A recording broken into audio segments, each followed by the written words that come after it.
Okay, I want to welcome everybody to the Willard Political Rally. And as everybody knows, Tuesday is Election Day. And the idea to, notice Karen, I said idea. The idea for the political rally came out of my two government classes, and we felt that the major candidates were not talking to the issues of the younger generation, the 18 to 24-year-old voters. So we came up with the idea of having a political rally where you could express your opinions for the candidates that you support in this election. So we've divided up into a Republican and Democratic side, and we also have a speaker for third-party candidates. A lot of students have done a lot of work over the last 4 to 5 weeks putting together films, speeches, and things like that. I encourage you all to listen with the idea of being informed and learn something. And I encourage you to be courteous to the speaker so they can get their points across. The students have put a lot of work into this. It's okay to have emotion. I encourage you to have emotion. I encourage you to boo when you don't agree with something and cheer when you do. All right? But when it's time for the person to speak, let's be tolerant enough to listen to them and hear what they have to say. We're going to have a mock election here in the school on Tuesday, and everybody, students and staff, will have the opportunity to vote for president and vice president, governor, the I-147, which is the cyanide leach mining issue, Initiative 148, which is medical marijuana.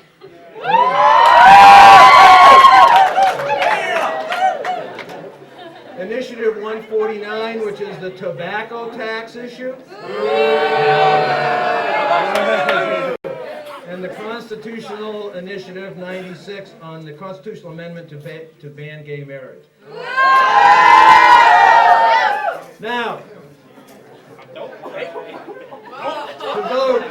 to vote, you have to have some proof of identification, a picture ID, or something with your name on it, and you need to go to Stephanie's classroom. Are you a registered voter? Okay, let's get started. We're going to start out with the Republican side, and the organizers for the Republican side are led by Mark and Lila and Amanda and Kelsey. So, yeah, Jim had me work on the Republican side with Mark and Amanda and everybody else. But I personally am not a Republican. I hate Republicans. I'm not a Democrat, and I hate Democrats. I decided for my speech, I'm not really going to go on either side. I do consider myself an independent, so I decided the best way to go about this is to give you an overview of both candidates' positions on the platform so you can make an informed decision. Alright, so hello and thank you for attending, and thank you very much for all of you that put in time and effort on this political rally. I'm here pretty much to give you an overview of each candidate's platform, and please keep in mind that this is just an overview. I don't have every issue covered, and also remember that this is only what the candidate wants you to know. Don't base your decision simply on what I say today. I'm going to start with Carrie and Edwards. They're the Democratic candidates. For schools, Carrie and Edwards' plans for schools is pretty much a start up funds to ensure better teachers, better after-school programs, better funding for schools, and set up funds to make sure it's easier for the average American to afford college and education throughout a higher life. Woo! All right. For environmental, Karen Edwards plan to enact campaigns to restore the waterways in America back to the level so that they meet the standards set up 30 years ago. Right now, our water qualities in America, they're 45% of our waters don't meet the standards. So that means 55% of our waters in America are labeled undrinkable, unswimmable, unfishable. We're not supposed to be drinking half the water we are, i.e. Butte, Montana. They plan to stop companies from letting out so many mercury emissions because that's what's producing global warming. That's what's creating holes in the ozone layer. I almost said hose. I did. Make an agreement with Just because I know it's on your mind. It's where you live here. It's my teachers, Karen. Employment. Make better paying jobs available to the middle and lower class Americans. Cut taxes on the middle class and raise their incomes. Make it clear how his ideas on to better the American life will be funded throughout his term. Terrorism. Protect personal liberties, but still crack down on the borders, airports, and seaports security, and make sure that no terrorists will slip through our country anymore. Be ready to stop terrorism in our homeland when it occurs. So Bush and Cheney. They're the Republican candidates, and for school, it's pretty much going to stay the way it is. We have the No Child Left Behind Act. Possibly more funding for this act is their biggest step for education. That's a winner. Take the test. Environmental. Clear Skies Initiative. Cut down the output of certain pollutants that cause global warming and cut the output to 70%. $4.5 billion will be invested in a global climate change, and $700 million will be invested into tax credits for renewable energy sources. Employment, job creation. About 2.1 million new jobs will be made over a 3-year period. That's 3 years. Tax cuts for families with a combined income of $39,000. They will be relieved $1,100. Terrorism. More control over borders, airways, and ports. Creation of the TTIC. That's the Terrorist Threat Interrogation Center. Reorganization of the FBI. 66 new joint terrorism task forces throughout the world. More funding for groups that will help terrorist attempts before they begin. Grants to groups that will raise awareness and work to find the terrorists where they hide. So basically they're going to start funding militias throughout the country. So those are 4 main points that are really important to people on who they're going to vote for the presidential candidates. And just want to make sure that all you guys that are registered to vote go on November 2nd, or else there's going to be some ass kicking. We need to change this. So make sure you go and vote on November 2nd. And if not, if you're like me, I'll vote when I'm 21. Sounds good. As you can see in my video, I'll admit that Bush did some really messed up things. And the one thing, like when I was real little and everything, my grandpa was in World War II, and he was there when they stormed the beaches in Normandy. And when I was little, I always remember him praying, every time we'd pray before dinner, that that I would, or any of the youth today would ever have to see war. But I believe that we already got into this war, and I feel like the war, like, that is, well, yeah, that's the reason why everybody hates Bush. So, like, I don't know. He put us into it. He needs to get us out of it. If Kerry, like, tries to pull everyone out, then what's going to happen to Iraq? We got to at least finish what we started. And, yeah, that's the end of my speech.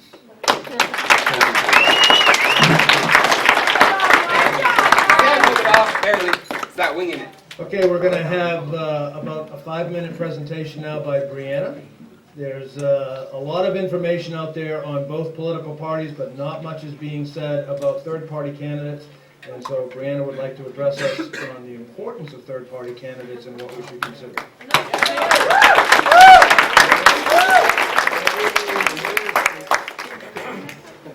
Hello, I'm Brianna Bailey. I found out yesterday, I think it was, that the independent wasn't getting represented, as he isn't really in the real world.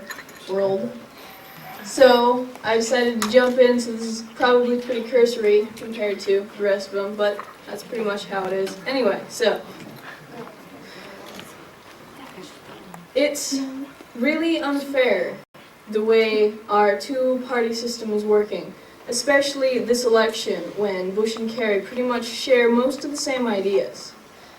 If you've researched or kind of heard anything about Bush or Kerry, you'll figure that most of the things they say don't exactly agree, but they agree to a pretty good extent. Both Bush sent us to Iraq, and he plans to stay there until they're pretty much like us, or his version of what our government is. Kerry has a slow version of pulling us out, but he still thinks that there's troubles there, and in some other places which he'd like to wage war on too. I have a 6-month plan to pull American soldiers out of Iraq because they need to rule themselves. We've taken away their dictator, now they need self-government. Bush and Kerry have access to lots of money because they are presidential nominees. They also have great inheritance and other forms of money. I come from a working family. That's how I got my money. That's how I am supporting myself through this election.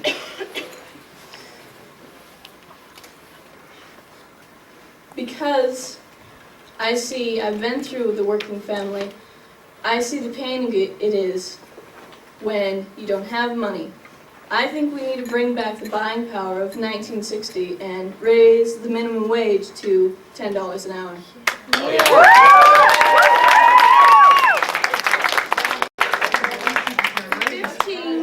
The 15 to 20% of rich people in this world are richer than the entire rest of this country. That's not right. I don't know, do we have time to open the floor? It's probably not going to be too easy. No, you can ask a couple questions if you want. Sure. Me ask questions then? No, them ask questions. Feels How tall are you? I got one. What is the independent party's stance on gay marriage? Gay marriage, I believe personally, it's medieval. We have gotten pretty close to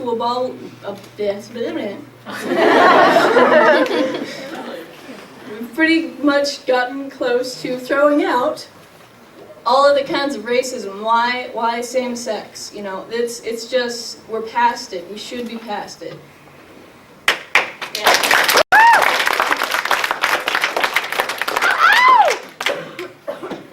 What about drugs? Do you think it should be legalized Pretty all interested? across the board, or should it be marijuana legalized, cocaine, heroin, your top narcotics illegal? Should there be a specification, or should it be across the board legal? Because I studied for this yesterday, that's one thing that I didn't get. No. Do you know, Gene? Okay, now we're going to move on to the Democratic side, and the organizers for this portion were Natantha, Echo, Jocelyn, who's not here today, and Bush. So, all yours. Don't even take my spot on the couch.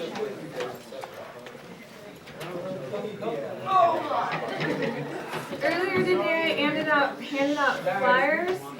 So whenever you have something that someone said or you liked or supported or something, raise them and be like, yeah! So that's why I handed those out for support for John Kerry. I am going to start with a video that Butch and I made. And for all you guys who know Jem, the biggest Republican in the school, you will really, really like what he says in this. It shows his true colors. Yes, Jem, I'm talking about you. And don't forget to turn it up when you go to that. And I made this to pretty much let you guys all know things Bush has done in his presidency, and it kind of makes fun of him. Yeah, so we'll start it. Okay, lights please. Light.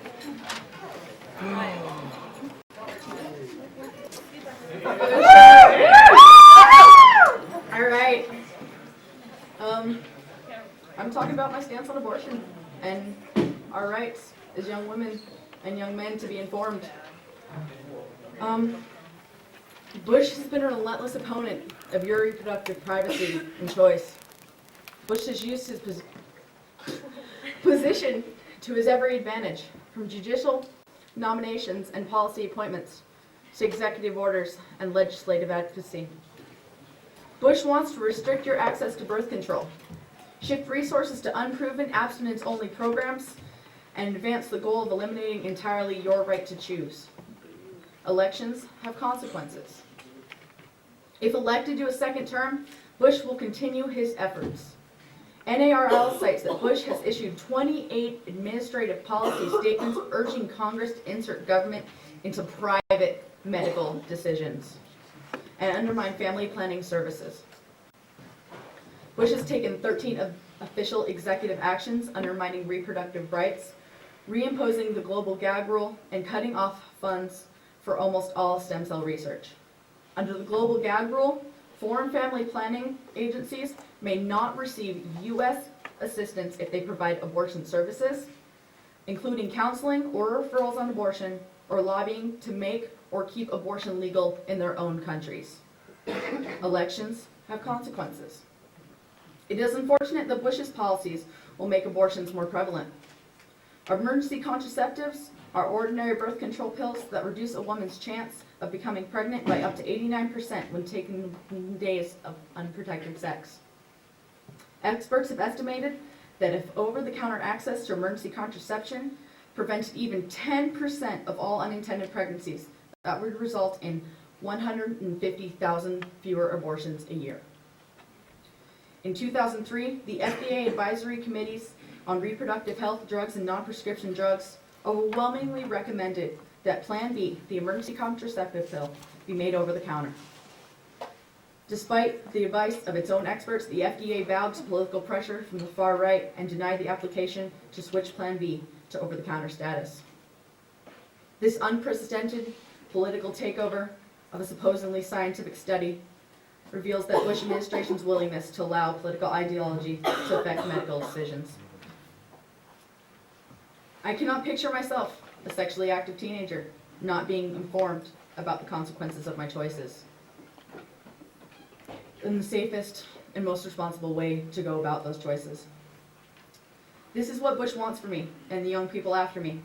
Programs that teach nothing about proper contraception or safe options, but instead promote only programs which tell you to remain abstinent and unprepared. Bush shifted millions of dollars in funding from family planning services to abstinence-only programs. These programs could lead to a dramatic increase in unintended pregnancies, particularly among teenagers, which would accompany by a rise in illegal abortions performed and could lead to the deaths of thousands of women denied vital health care. Vote for Kerry on Tuesday and stop letting politicians tell you what to do with your body. Elections have consequences.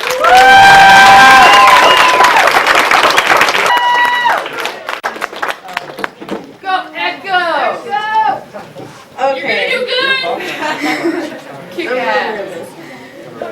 First, I'd like to start with the subject that Sharon brought up in her speech, saying that Kerry wants to take religion out of our country, out of our schools. That's not true. Kerry just doesn't believe that he should force his religious beliefs on the rest of our country because our country is diverse and people have different beliefs.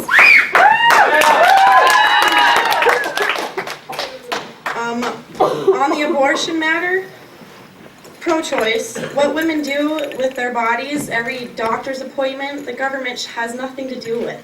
They should not be invading our hospitals and saying women can't do this because it's really none of their business. There are many bad decisions that our president has made throughout his 4-year term that I disagree with, but before I start in on Bush, I would first like to start with John Ashcroft, one of the men that Bush named to help run our nation. John Ashcroft is a man that was the senator of Missouri during his election to get him reelected. The man running against him died. Since the man running against him died, you would think that John Ashcroft would just be a shoo-in and he would automatically be elected. That's not the case. The election was still held and Missouri chose the dead guy.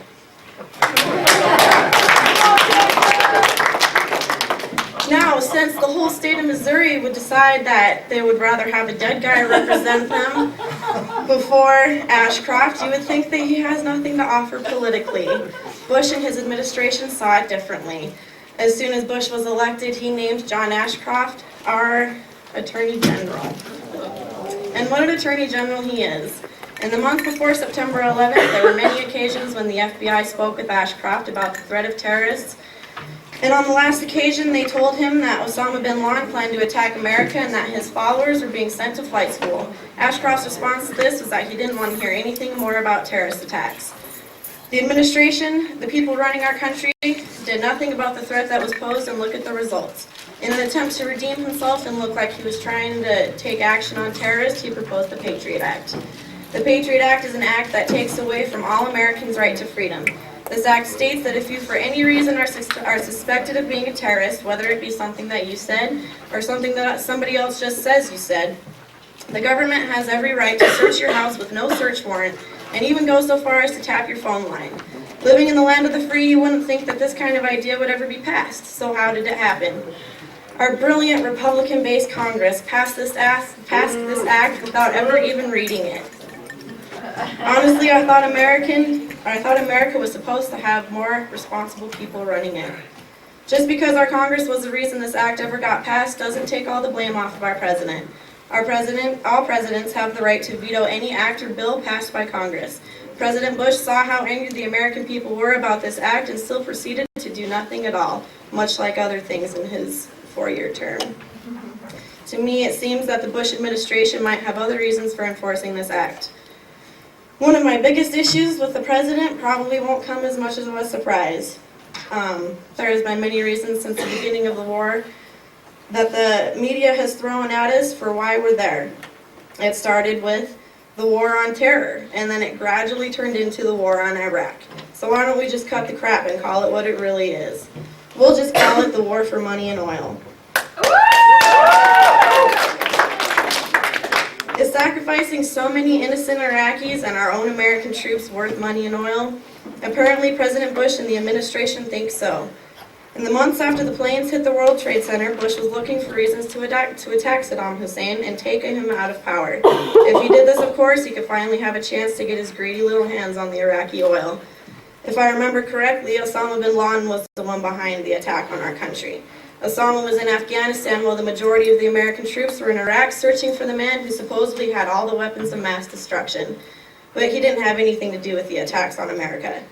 Of course, we were all told that Saddam for sure had the weapons. President Bush and his administration made sure that the American people were in constant fear for their lives while Saddam was hiding in his little hole. In the beginning of Bush's term, Colin Powell himself stated that Saddam Hussein posed no threat to the American people, but all of a sudden after the attacks it all changed. Suddenly Saddam was the man that everybody wanted captured. Of course the weapons were never found because they never existed. But we are supposed to just forget that the weapons were the reason that we went to this ridiculous war in the first place. We are expected to accept it because Saddam was such a terrible man and treated his people inhumanely, and don't you know, the world is a better place without him in power. We all allowed President Bush to take our eye off the problem at hand, which was and still should be Osama and the Al-Qaeda. The president always speaks so highly of our army, saying that we are the best army in the world. Yet when Osama was cornered in the mountains of Tora Bora, our president sent Pakistani troops to catch him, not American troops. Once again, Osama got away. The president made a huge mistake by taking us to this war in Iraq, but he can't even admit that he was wrong. All that he can say was that the weapons were never there. Or all he could say about the weapons not being there and never being there for over a dozen years was just that everybody else thought they were there too. War should be based on something more than a hunch.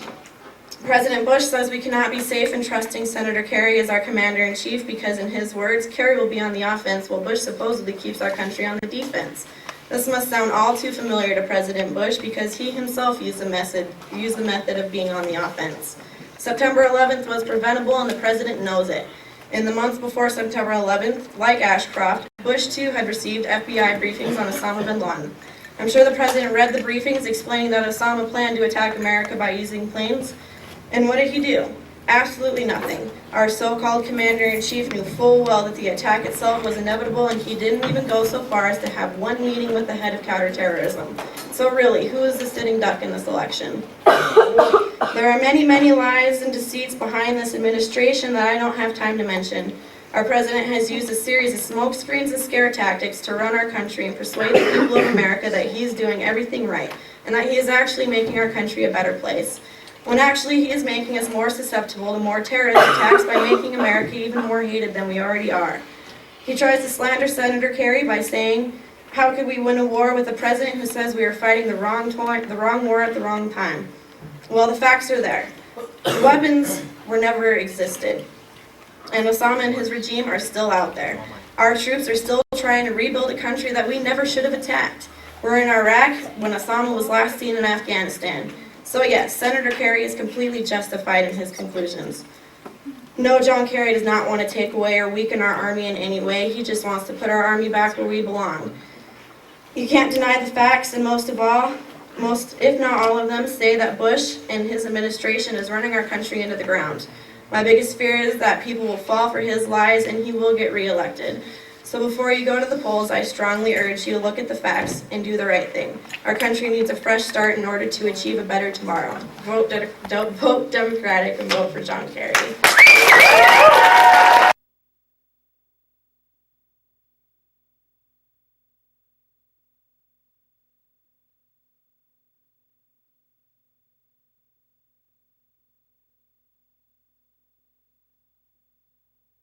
One, two, three, four.